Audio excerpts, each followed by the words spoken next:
My own daughter spat in my face right there in the kitchen I had spent my whole life keeping warm for her. Hard to believe, isn't it? Yet it happened. That single moment tore my heart apart and showed me that years of silence had only turned me into a victim. Before I continue, I want to pause. If you've ever felt betrayed under your own roof, tell me, what would you have done in my place? Share your feelings in the comments and let me know where you're watching from. And please hit subscribe so you won't miss what comes next, because this story has turns you won't see coming. My name is Margaret O'Connor, 68 years old, a widow, and for more than 40 years I made my living as a seamstress in Milwaukee. I stitched wedding gowns for blushing brides' uniforms for Little League teams, even graduation robes for Melissa, my daughter. I once believed that every stitch, every sacrifice was weaving our family closer together. But that morning in my kitchen, I realized the thread had snapped. Melissa stormed through the door, her cell phone glued to her ear, screaming at her ex-husband. Her voice ricocheted off the walls like broken glass. I stirred the chili slowly, quietly clinging to the hope that my silence might calm her down. It was a habit I'd practiced for years. Don't add fuel and the fire will die. But silence, I've learned, doesn't kill fire, it only feeds it. When she finally slammed her phone shut, she turned on me, her face red, her eyes flashing. Why is this house always so depressing? Why do you even bother cooking this garbage? I kept my voice steady, gentle. It's Danny's favorite, I whispered, speaking of my grandson, the only true joy left in that house. But I barely got his name out before Melissa's face twisted into something unrecognizable. And then, P2, her spit struck my cheek warm and vile. Time froze. I felt it slide down my skin, mixing with the tears I didn't want her to see. The baby I had rocked through fevers, carried through storms, sacrificed everything for, had reduced me to this.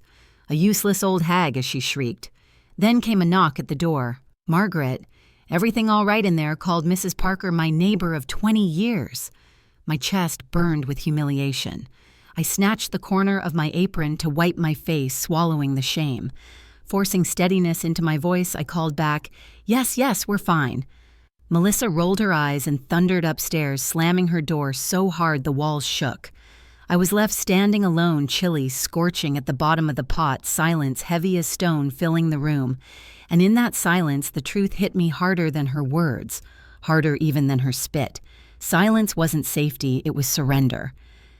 After the kitchen went quiet, I stood there with the sour taste of shame clinging to my skin.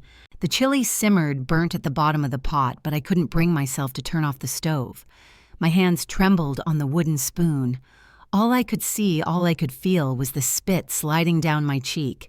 And in that silence, a tide of memory rose up, pulling me back through the years. I wasn't always this hollow woman standing in her own home like an unwanted guest. Once I was Margaret O'Connor, proud, stubborn, and strong. I had survived when others would have crumbled. My husband Patrick had left when Melissa was 6. He said marriage wasn't for him, that he wanted freedom.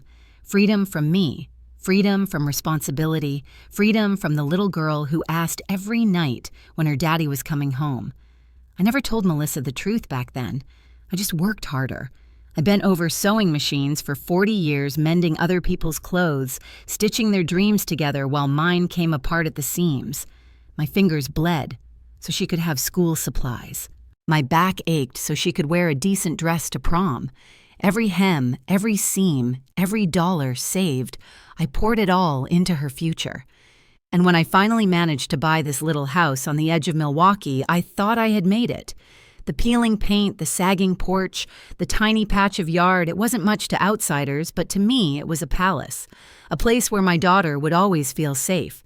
A place where respect, not contempt, would live. But dreams sour slowly like milk left in the sun. Melissa came back after her divorce, dragging her suitcase and her broken pride, telling me she just needed a little time to get back on her feet.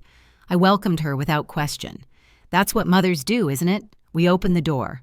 We say, stay as long as you need.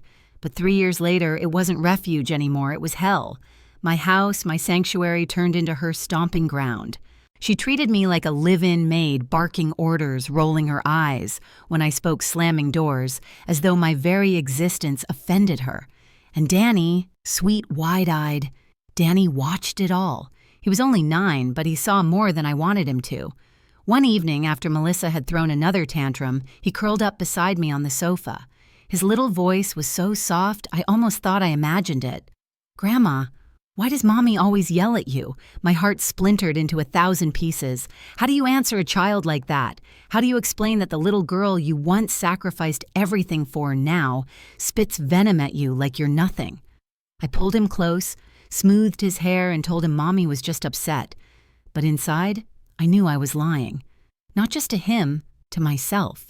The weight of it pressed harder each day. The house that had once echoed with Melissa's laughter when she was young now shook with her anger. She scrolled through her phone while Danny begged for her attention. She tossed dirty laundry at me like I was her servant.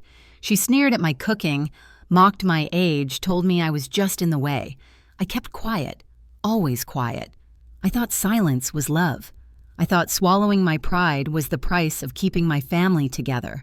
But now, watching Danny's face crumple as his mother screamed at me, I realized silence was teaching him something dangerous. That it's normal to disrespect your elders, that cruelty is just another way of speaking. That thought clawed at me. Because if I let Melissa treat me this way, what lesson was I passing down to Danny? That love meant tolerating humiliation. That family meant becoming someone's punching bag. I couldn't bear it. One night, after Melissa stormed out with her friends, leaving Danny in my care, he padded into the kitchen in his pajamas. He rubbed his eyes and whispered, "Grandma, I dreamed we lived somewhere else, somewhere happy. Just us." Those words pierced deeper than any insult Melissa had ever hurled. Out of the mouths of children comes the truth adults bury. My grandson, my innocent boy, already felt the poison seeping into this house. He dreamed of escape just as I secretly did. I tucked him into bed and kissed his forehead, but when I closed his door, I leaned against the wall, shaking. For 68 years, I had fought every battle life threw at me. Alone, with dignity, with grit. And yet here I was, disrespected in my own home, teaching a child by example that endurance was the same as love. I thought about Patrick, how he had walked away without looking back. And I thought maybe I was guilty, too guilty of walking away from myself. I went into the bathroom, stared at my reflection. Wrinkles carved deep lines around my mouth. My hair, once auburn, now silver. But it wasn't age I saw staring back. It was humiliation soaked into every pore. And behind that humiliation, something stirred. Something fierce. I gripped the edge of the sink and whispered to the mirror, "This ends. It has to end." The next morning, when Melissa stomped into the kitchen complaining about the strength of her coffee, I didn't answer. I just watched her. Watched the way she scrolled through her phone, ignoring her son's stories, dismissing his school project with a careless wave. And for the first time, instead of shrinking under her contempt, I felt a strange clarity. I had built this house with sacrifice. I had built my life with blood and grit. I was not some useless old hag. I was Margaret O'Connor. And though Melissa didn't know it yet, everything was about to change. Clarity has a strange way of creeping in. Once you see things for what they are, you can't unsee them. After that morning with the burnt coffee and Danny's silenced voice, I carried myself differently. Melissa didn't notice. She was too busy scrolling, too busy barking, but inside me, a wire had snapped. And then the truth began to spill out. It happened on a gray Thursday afternoon. I had just walked Danny home from school. He was humming, dragging his backpack across the floor while Melissa was upstairs in my bedroom, of all places. When I pushed the door open, she didn't even flinch. She was sitting at my vanity drawers open, my papers scattered like confetti around her. "Melissa, what are you doing?" I asked, my voice steady but sharp. She looked me in the eye and without shame kept talking into her phone. "Carla, I'm telling you, once Mom's in a home, this house will be worth twice as much in a few years. The neighborhood's already booming. I'll fix it up, flip it, and finally start over. Trust me, it's just a matter of time." My knees buckled. She wasn't even whispering. She wasn't hiding. She spoke about my future as though I were already gone.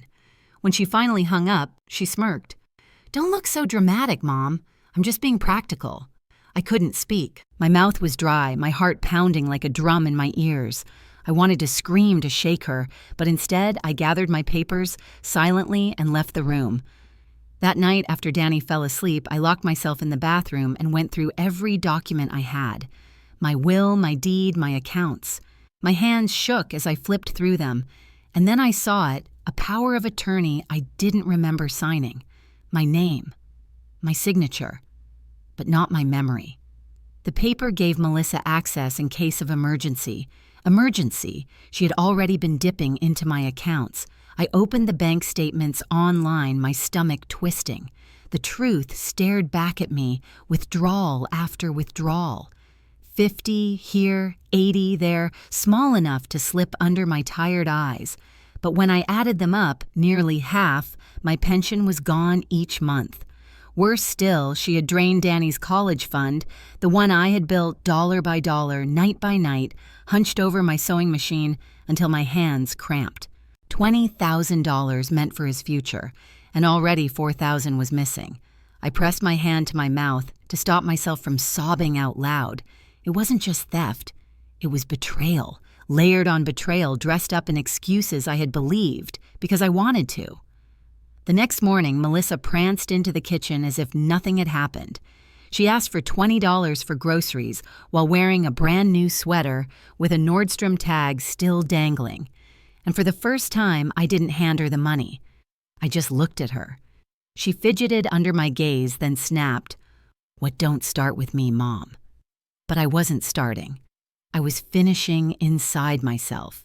That Sunday, I went to church for the first time in months. I sat in the back pew, trying to blend into the crowd. My heart was heavy, but I needed to breathe somewhere that wasn't filled with contempt. After the service, Pastor Collins stopped me at the door. He had known me for years, had blessed Patrick's funeral, had seen me bring Melissa to Sunday school when she was a child, with ribbons in her hair, Margaret. He said gently, placing a warm hand on my shoulder, "I haven't seen you in a while. How are you holding up?" The words almost broke me. For a moment, I considered lying, saying I was fine, as I always did. But something in his eyes, that patient kindness, cracked me open. My lips trembled. "I don't know how much more I can take," I whispered. She treats me like I don't matter, like I'm already gone." His expression softened. "You matter, Margaret, and don't let anyone convince you otherwise. Sometimes the people closest to us forget who we are. That doesn't mean God has forgotten. He never abandons those who hold on to their dignity." His words sank deep like balm on a wound I had been hiding for years. I left the church with his voice echoing in my ears. God never abandons those who hold their dignity. That night, as Melissa banged around the kitchen, complaining about the lack of coffee pods, I sat in my armchair with Danny's homework on my lap. He had drawn a family tree, little boxes for each name. Next to Grandma Margaret, he had drawn a big red heart. Tears blurred my eyes. My daughter might see me as a burden, as a wallet, as an obstacle, but my grandson still saw me as love, and that was worth fighting for. I folded the paper neatly and tucked it into my Bible. The time for silence was ending.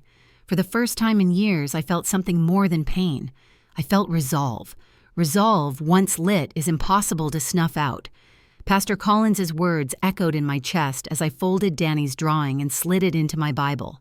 That night, while Melissa stormed through the house in search of snacks and Danny slept upstairs, I sat in the quiet and realized something. If I didn't act soon, everything I had worked for, my house, my pension, Danny's future, would vanish into the black hole of my daughter's greed.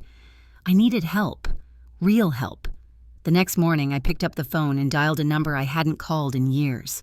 Richard Hale. He had been one of Patrick's closest friends back when the world still made sense. Now he was a respected attorney downtown. My fingers trembled as I left a message on his office voicemail. Within an hour, he called back, his voice warm but firm. "Margaret," he said, "I can hear something's wrong. Come in tomorrow. We'll talk." Sitting across from Richard in his wood-paneled office, I felt both relief and shame. I pulled the forged power of attorney from my purse and slid it across his desk. My hands shook as I admitted I don't remember signing this, but it's got my name, my signature. Richard adjusted his glasses, scanning the paper with the eyes of a hawk. Then he looked up, his face grave. "Margaret, this is a forgery. Sloppy but dangerous. Whoever did this intended to take control of everything you have. And from the way you're sitting here, I don't think it's just about your signature." I nodded, tears pricking. "It's Melissa, my own daughter. She's been draining Danny's college fund, my savings. She talks about selling the house, about putting me in a home like I'm a piece of furniture to be moved around." Richard leaned forward, his voice steady. "Listen to me. You're not powerless. We can revoke this document immediately. I'll file the paperwork today, and if you're ready, we can also draft a new will, a trust, something that secures Danny's future. Melissa doesn't have to inherit your hard work if she can't respect you." Something in me clenched, then loosened. For years, I had believed my silence was protection. But here was someone telling me it was possible to fight back, not with shouting, not with fists, but with signatures stronger than hers. Over the next hour, Richard guided me through each step. We destroyed the fraudulent power of attorney. We opened a trust in Danny's name, one Melissa could never touch. And with a heavy but determined heart, I signed a new will. My house, my savings, my legacy would go to Danny alone. Melissa was written out. Walking out of that office, clutching the folder of papers, I felt a strange mixture of grief and triumph. Grief because no mother dreams of cutting her child from her will. Triumph because for the first time in years, I was no longer the victim. When I arrived home, Melissa was sprawled on the couch, flipping through channels. She didn't even glance at me. Finally, she muttered, "Did you pick up my dry cleaning?" I froze in the doorway, watching her. She had no idea what I'd done that day. No idea that her empire of entitlement was crumbling. She thought I was still the same old fool who would fetch and carry, nod and obey. But I wasn't. Not anymore. I went into the kitchen, pulled out my mixing bowls, and began making Danny's favorite cookies. The clatter of measuring cups felt different that night, almost like a drumbeat announcing something new. I imagined Melissa's face when she discovered she had been cut off, and instead of shame, I felt satisfaction. That night I tucked Danny into bed. He asked, "Grandma, why do you look happier?" I smiled, brushing the hair from his forehead. "Because, sweetheart, sometimes even old ladies learn new tricks." He giggled, not knowing the weight of what I meant. But I knew. In the days that followed, Melissa carried on as usual, slamming doors, calling me useless, demanding money. She strutted around the house like a queen in a castle she thought she owned. But every insult bounced off me differently now, because behind her back I had built a wall she could never climb. My silence had turned into strategy. My endurance had turned into resistance. She didn't know that her claws were slipping. She didn't know that every time she barked at me to make her coffee, I was holding the knowledge that she no longer had the power she believed she did. And one evening, as I sat on the porch, papers tucked safely away, I allowed myself a rare smile. For the first time in decades, the fight was mine. Melissa thought she was winning, but soon, very soon, she would learn that her mother had staged the quietest, fiercest rebellion of all. Power, once reclaimed, doesn't roar. It whispers. It steadies your hands, sharpens your vision, and carries you quietly toward a choice you never thought you'd have the courage to make. After meeting with Richard, I walked through my house differently. Melissa thought she still ruled, barking orders from the couch, tossing laundry at me like I was her servant. But every time I bent to pick up a sock or stir a pot, I knew something she didn't. The ground beneath her feet was already shifting. It was late one night when the final decision crystallized. Danny had fallen asleep on the couch with his schoolbook on his chest, his soft snores rising and falling in rhythm. Melissa was out with friends, her laughter echoing from the driveway when she left earlier, careless and sharp. I sat at the kitchen table staring at the same wooden surface where I had kneaded bread and balanced checkbooks and once helped Melissa with her spelling homework. That night, I pulled out a stack of stationery and began writing 3 letters. The first was for Danny, my sweet boy. I told him that none of this was his fault, that every stitch I had ever sewn, every sacrifice I had ever made was for him as much as for his mother. I promised him that no matter where I went, my love for him would remain unshakable, and I tucked a photograph of us at the county fair inside the envelope, his toothy smile as he clutched a giant teddy bear he'd won at the ring toss. The second letter was for Melissa. My hand shook as I wrote her name. This one was harder. I told her the truth I had swallowed for too long, that she had broken me more than her father ever had, that her contempt had carved wounds deeper than abandonment. But I also wrote that I would no longer be her punching bag, her bank account, her shadow to exploit. She would wake to a house that no longer belonged to her illusions. Whether she chose rage or reflection after that was no longer my burden. The third letter was for myself. It felt foolish at first writing to the woman in the mirror, but I needed to see the words on paper. You are not weak. You are not finished. You are Margaret O'Connor, and you still have a life to live. I folded it carefully and slipped it into my purse like a talisman. 2 days later, I signed the papers. The house, my palace. My prison was sold to a local real estate company. A clean transaction. Efficient. Final. I didn't cry as I signed. I thought I would, but all I felt was clarity. On the last night, I walked through each room, touching the walls, remembering. The living room where Melissa had once twirled in her prom dress, the bedroom where I had rocked her through measles, the porch where Danny and I watched fireflies. Memories clung like cobwebs, but I brushed through them one step at a time. Before dawn, I packed 2 suitcases. Clothes, a few keepsakes, my Bible, the photograph Danny drew of our family tree with the red heart next to my name. Everything else I left behind. The morning sky was just beginning to pale when I carried my bags down the stairs. The house was so still, the silence broken only by the creak of the floorboards. I placed the 3 letters on the kitchen table beside a neat folder of documents, proof of the sale, Danny's trust account paperwork, the will Richard had helped me sign. I lingered for a moment, my hand resting on the folder. Then I whispered into the empty air, "This house is no longer my prison. It's my gift to the future." I walked out the front door, locking it for the last time, and set the key on the porch. My car was parked at the curb, the trunk already loaded. As I slid into the driver's seat, I glanced back one final time. The curtains swayed slightly in the upstairs window, Melissa's room. She was still asleep, dreaming her shallow dreams, completely unaware that the world she controlled was collapsing beneath her. By the time she woke, I would be gone.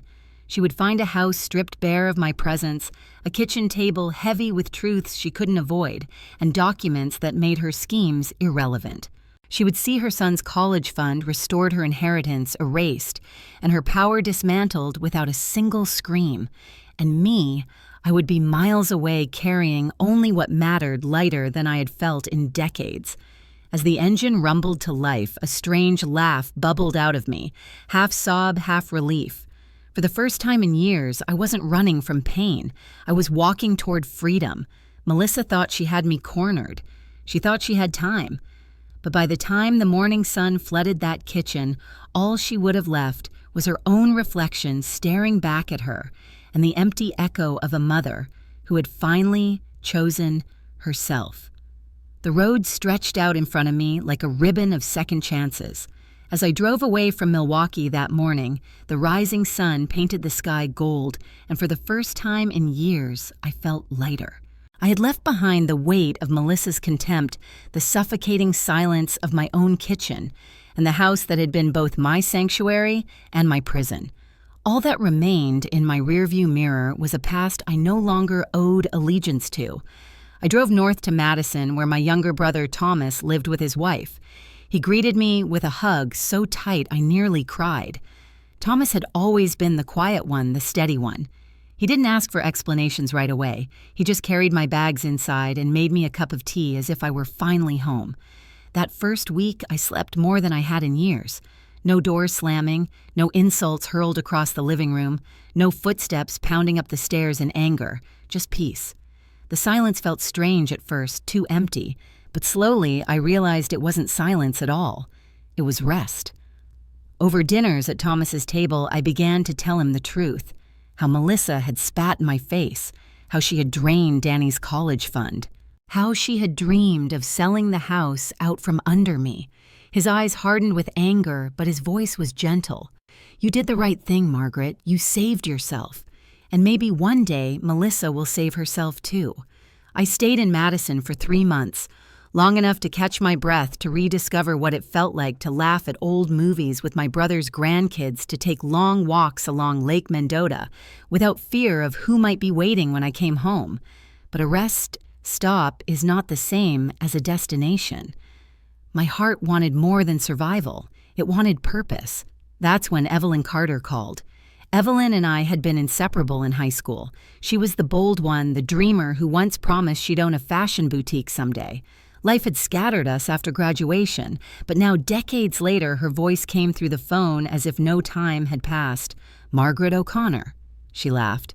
"I saw your name on Facebook through an old friend. Listen, I'm running a boutique here in Austin. It's for women our age, clothes that celebrate, not hide who we are. I need someone with your skills. What do you say?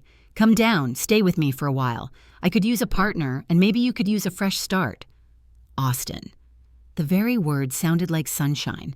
Within 2 weeks, I was on a plane, clutching my suitcase and Evelyn's address written on a scrap of paper. When she met me at the airport, she looked exactly the same, eyes sparkling, energy bubbling over. She hugged me and whispered, "You're here. Finally. Let's get to work."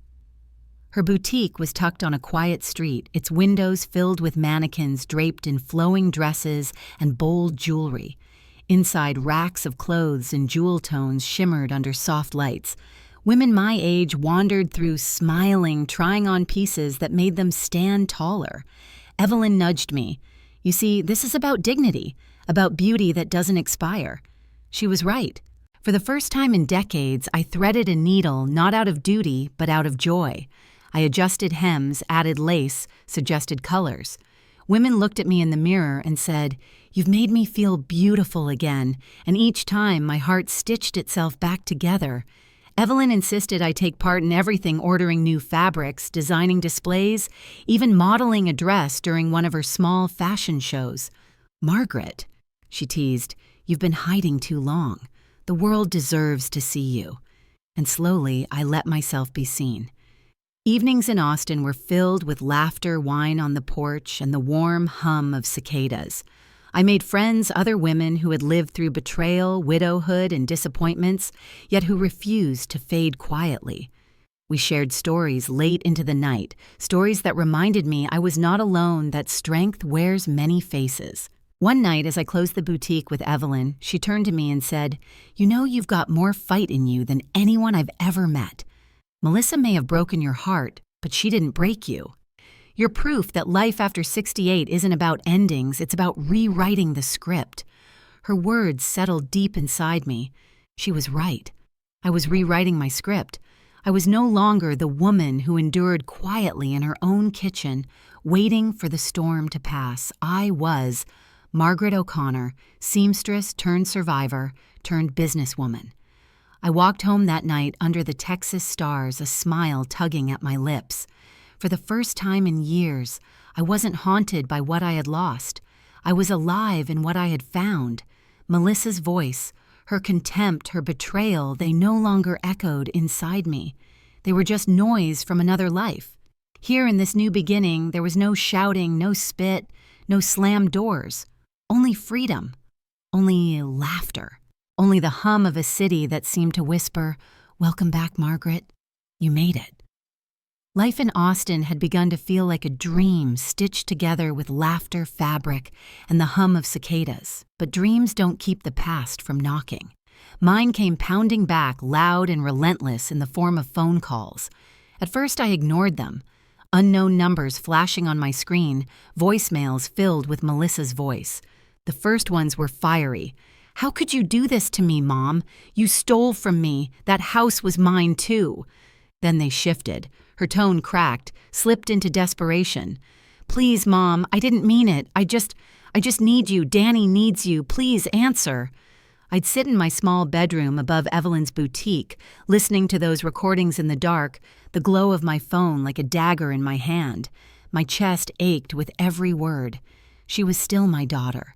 No matter how cruel she had been, no matter how much she had taken, she was the child I had once sung to sleep. And Danny, every time his name fell from her lips, my heart clenched. But I didn't pick up. I couldn't. Not yet. Weeks later, a letter arrived. Not from Melissa, but from a law office in Milwaukee. She had gone to her older sister Lydia, the daughter I hadn't spoken to in years, the one who had cut herself off from me long before Melissa's cruelty hardened. Together, they had found a lawyer. They were trying to sue me. I brought the letter to Richard Hale when I flew back briefly for a consultation. His office smelled of leather and old books, the air heavy with seriousness. He read through the pages carefully, lips pressed into a thin line. Finally, he looked up at me. "They don't have a case, Margaret. The documents you signed with me are airtight. Melissa forged your signature. You revoked her access legally. You placed everything in trust for Danny. There's nothing here they can win." My hands trembled in my lap. "But they'll try, won't they?" He nodded. "Yes, and they'll fail." "But Margaret—" He leaned forward, his voice lowering almost like a father speaking to a daughter. "You are not running away. Don't let them make you believe that. You're not abandoning your family. You're protecting yourself. You're protecting Danny. There's a difference." I pressed my hand to my chest, trying to still the storm inside me.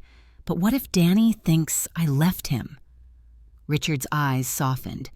"Then one day you'll explain, and he'll understand. Children see more than we give them credit for. He's already seen how his mother treats you. He knows the truth in ways words can't erase." Flying back to Austin, I clutched those words like lifelines. Still, Melissa's voice haunted me. Some nights I replayed her voicemails just to hear the pattern: rage, then pleading, then silence. Rage, then pleading, then silence. And always beneath it all, the ache of Danny's absence. One evening, as Evelyn and I locked up the boutique, she noticed me staring out at the street, my phone heavy in my hand. "You're thinking about her again," she said softly. I nodded. "She won't stop calling. She even tried to sue me." Evelyn snorted. "Let her try. You've got the law on your side. And you've got us here. Don't let her drag you back into that cage." Her words reminded me of Richard's. "You're not running away. You're protecting yourself."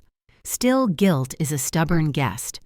It lingers in the corners even when you lock the doors. At night, when I lay in bed, I pictured Danny's face, his wide eyes, his small hand clutching mine. Did he think I had abandoned him too? Did Melissa fill his ears with lies the way she filled my voicemail with venom? I prayed. Every night I prayed the same prayer, that Danny's heart would stay soft, that he would remember the truth of who I was, even if Melissa twisted everything else. And somewhere in that prayer, I felt strength. Strength in knowing that sometimes love means stepping back.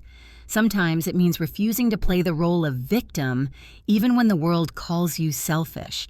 I began to answer Melissa's calls in a new way by not answering at all. My silence wasn't surrender this time, it was defense. It was a wall built not from weakness, but from resolve. One night, I deleted every voicemail she had left. My thumb hovered before I hit the button, but once I did, the phone went quiet. For the first time in months, I slept without her voice clawing at my dreams. I knew Melissa wasn't finished. I knew Lydia's influence would only sharpen her anger. But I also knew something deeper. I had crossed a line inside myself. I wasn't afraid of her anymore. She could rage. She could plead. She could drag my name through court. But she could no longer own me. And when the ache for Danny grew too sharp, I pressed my hand to my heart and whispered, "Hold on, sweetheart. Grandma's still here. And one day you'll understand why I had to go." Silence had become my shield, but silence couldn't protect the one person I loved most. While Melissa's voicemails faded into static, my thoughts of Danny grew sharper, louder, impossible to ignore. I could hold my ground against my daughter's rage, but my grandson's small voice, the memory of him whispering that he dreamed of living somewhere happier, haunted me. The call came on a Tuesday evening. I was closing the boutique with Evelyn when my phone rang. The number was unfamiliar, but something inside me urged me to answer. "Mrs. O'Connor, this is Ms. Johnson, Danny's teacher. I hope you don't mind me reaching out. I found your number on one of the emergency contact forms." My breath caught. Is Danny okay? There was a pause, then a sigh. He's not himself. Withdrawn. Sad. He won't participate in class the way he used to. He talks about you often. I think he misses you deeply. The weight of her words pressed into me like a stone. I had tried to convince myself that staying away was protecting him, that distance would shield him from Melissa's fury. But children know absence. They feel it like a wound. That night I lay awake in Evelyn's guest room, staring at the ceiling fan spinning shadows across the walls. Ms. Johnson's voice echoed in my ears. He talks about you often. My chest tightened until I couldn't breathe. Finally, I whispered into the dark, I have to go back. A week later, I boarded a plane to Chicago. My palms were damp against the armrests, my heart hammering as the city skyline came into view. Every mile closer to Danny was a mile closer to Melissa's wrath, but I didn't care. My grandson needed to know the truth. At the school, Ms. Johnson greeted me with kind eyes.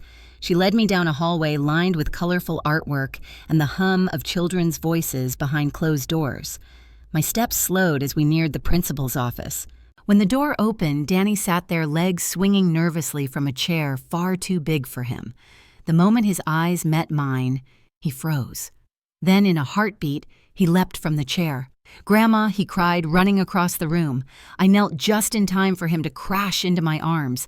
His little body shook as he buried his face into my shoulder. "I thought you left me," he sobbed. "Mom said you didn't want me anymore." Tears spilled down my cheeks as I held him tighter than I ever had. "Oh, sweetheart," I whispered, rocking him as though he were 3 again. "That's not true. I could never stop wanting you. You are my heart, Danny, my only reason. I didn't leave you. I left the hurt. I left the yelling. But never you. Never." He pulled back just enough to look at me, his cheeks, wet eyes searching. "Then why didn't you come for me?" My throat closed, but I forced the words out because I had to make sure you'd be safe. I had to protect your future, your college, your dreams.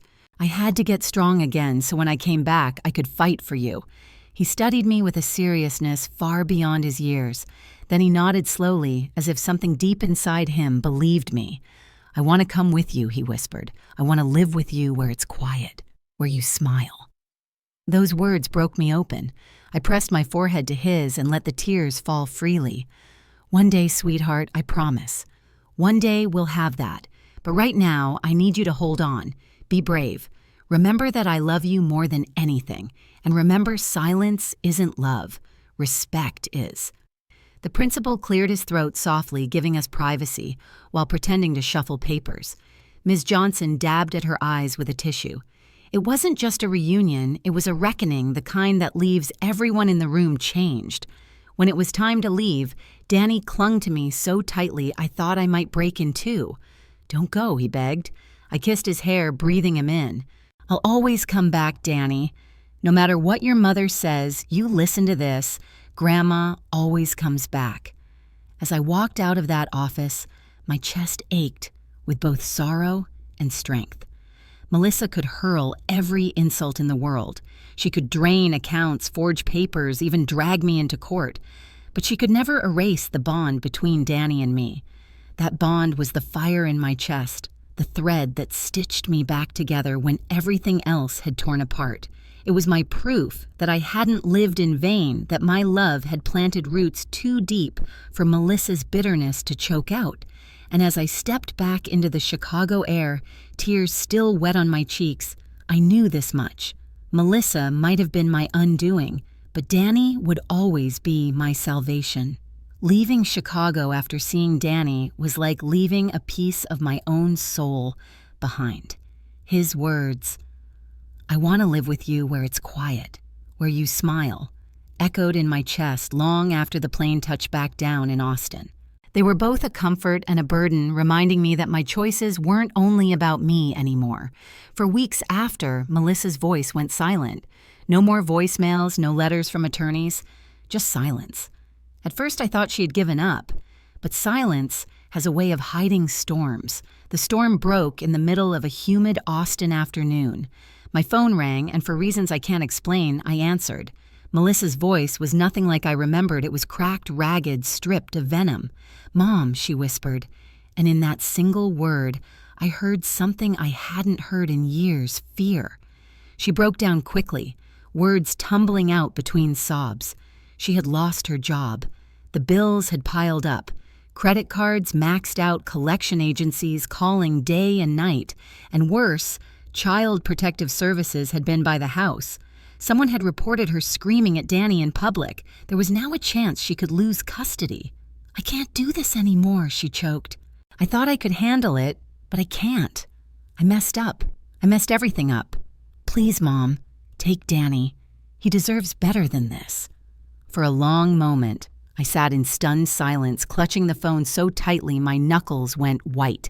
The daughter who had spat in my face, who had schemed to sell my home, who had stolen from her own child, was finally saying the words I had prayed for and dreaded in equal measure.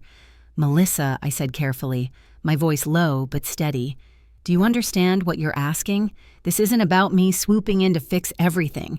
This is about you facing what you've done." Her sobbing turned desperate. I know I treated you like garbage. I know I ruined everything. I hate myself for it. But Danny, he still loves me. Please don't let him hate me." Tears blurred my vision. I wanted to rage to remind her of every wound she had carved into me, but something in her voice, some flicker of humility, kept me steady. "All right," I whispered. "Danny can stay with me.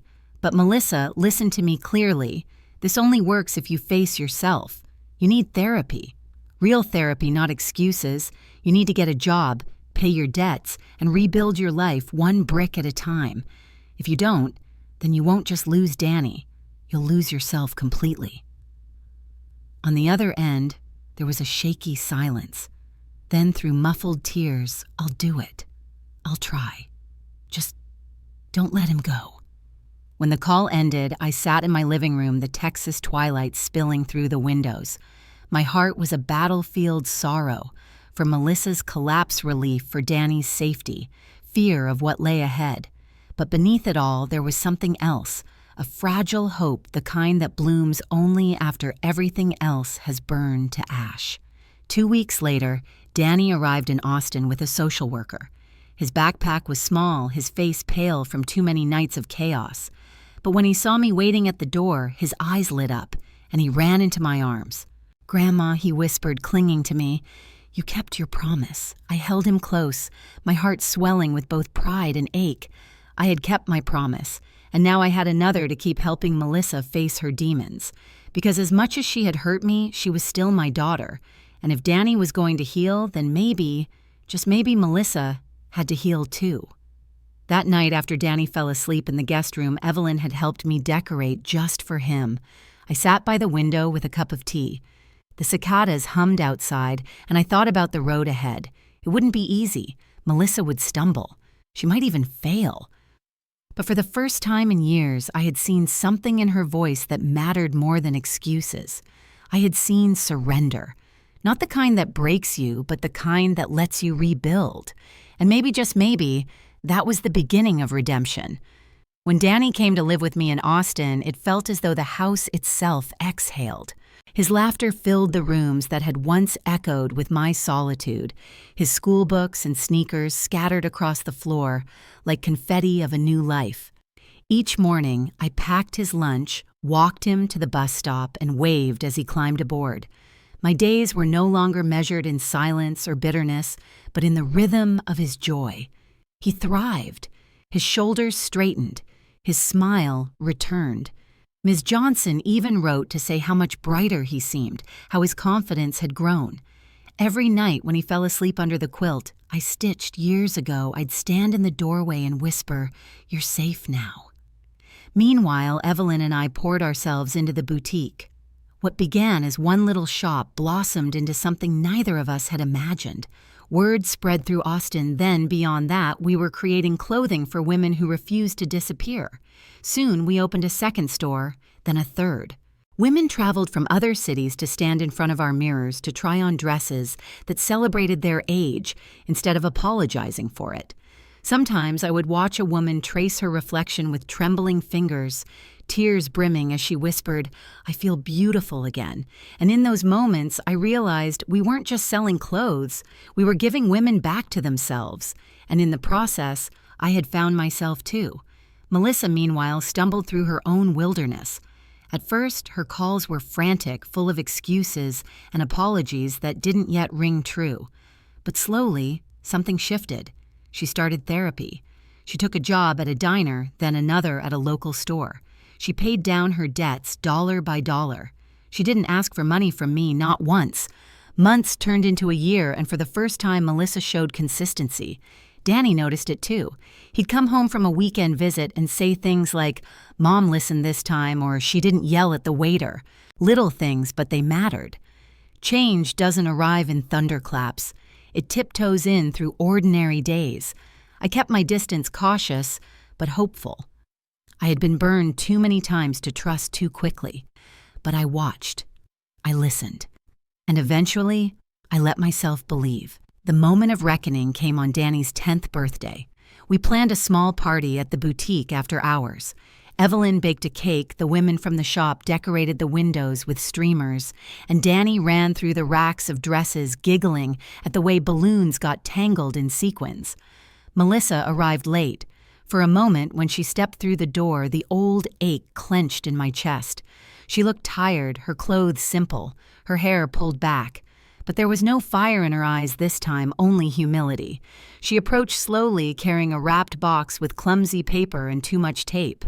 "Happy birthday, kiddo," she said softly, handing it to Danny. He tore it open and squealed at the sight of a new set of sketchbooks and colored pencils. "Now you can draw all the superheroes you want," she told him, smiling with a hint of pride.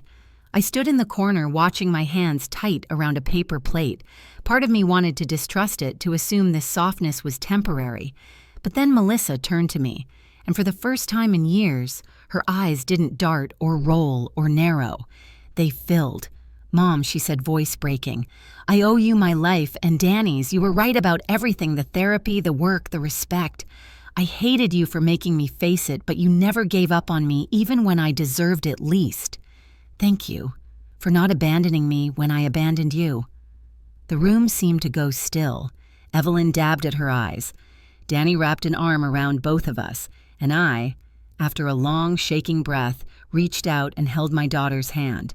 We stood there, 3 generations tangled in forgiveness, as the candles flickered on the cake. Danny shouted for us to sing, and our voices cracked uneven, but together rose in unison. When he blew out the candles, I closed my eyes too, making a wish I'd once thought impossible, that this fragile peace would last. That respect once lost could be rebuilt. That love once twisted could still be mended. And in that moment, under the glow of the candles and the warmth of Danny's laughter, I knew the truth. Family isn't about blood alone. It's about dignity. It's about respect. And it's about never giving up on the ones who matter, even when it means walking away until they are ready to return. It is never too late to begin again.